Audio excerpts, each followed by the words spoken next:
Welcome to Pinas Insider. Isang buhat performance ulit ni Kai Sotto sa Koshigaya. Nakakuha na rin ng panibagong achievement sa bilig. At ikumpara natin statistics niya from last year. Magugulat kayo sa resulta. Pero bago yan, palike naman ng ating video bilang suporta.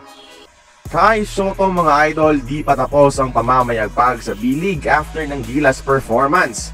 Noong December 14, magamat talo, gumawa siya ng 15 puntos, 13 rebounds, 4 assists, 2 blocks performance kontra ang Sun and Neo Phoenix. At sa larong ito, nakuha niya ang bilig milestone na 400 rebounds. 400 rebounds in 2 seasons mga idol in 53 games played.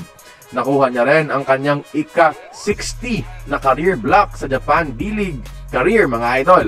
Kung impressive na ito, mas maikabibilib pa kayo sa in-improve niya statistically mula last season.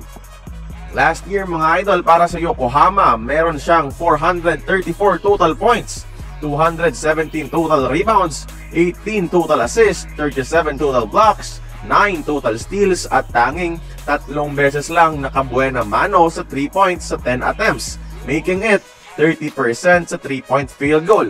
Take note mga idol, ginawa niya ito lahat in 30. Isang buhat performance ulit ni Kai Sotto sa Koshigaya. Nakakuha na rin ng panibagong achievement sa bilig. At ikumpara natin statistics niya from last year. Magugulat kayo sa resulta. Pero bago yan, palike naman ng ating video bilang suporta. Kai Sotto mga idol, di pa tapos ang pamamayagpag sa bilig after ng Gilas performance. Noong December 14, magamat talo, gumawa siya ng 15 puntos, 13 rebounds, 4 assists, 2 blocks performance kontra ang Sun and Neo Phoenix. At sa larong ito, nakuha niya ang bilig milestone na 400 rebounds. 400 rebounds in 2 seasons mga idol in 53 games played. Nakuha niya rin ang kanyang ika-60 na career block sa Japan B-League career mga idol. Kung impressive na ito, mas maikabibilib pa kayo sa in-improve niya statistically mula last season. Last year mga idol, para sa Yokohama, meron siyang 434 total points, 217 total rebounds, 18 total assists, 37 total blocks, 9 total steals at tanging 3 beses lang nakabuena mano sa 3 points sa 10 attempts, making it 30% sa 3-point field goal. Take note mga idol, ginawa niya ito lahat in 30. Isang buhat performance ulit ni Kai Sotto sa Koshigaya. Nakakuha na rin ng panibagong achievement sa bilig. At ikumpara natin statistics niya from last year. Magugulat kayo sa resulta. Pero bago yan, palike naman ng ating video bilang suporta. Kai Sotto mga idol, di pa tapos ang pamamayagpag sa bilig after ng Gilas performance.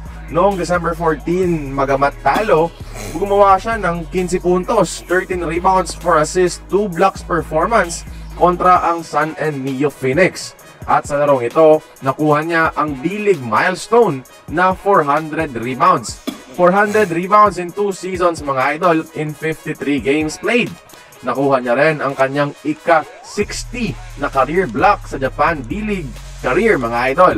Kung impressive na ito, mas maikabibilib pa kayo sa in-improve niya statistically mula last season. Last year mga idol, para sa Yokohama, meron siyang 434 total points, 217 total rebounds, 18 total assists, 37 total blocks, 9 total steals at tanging 3 beses lang nakabuena mano sa 3 points sa 10 attempts, making it 30% sa 3-point field goal. Take note mga idol, ginawa niya ito lahat in 30.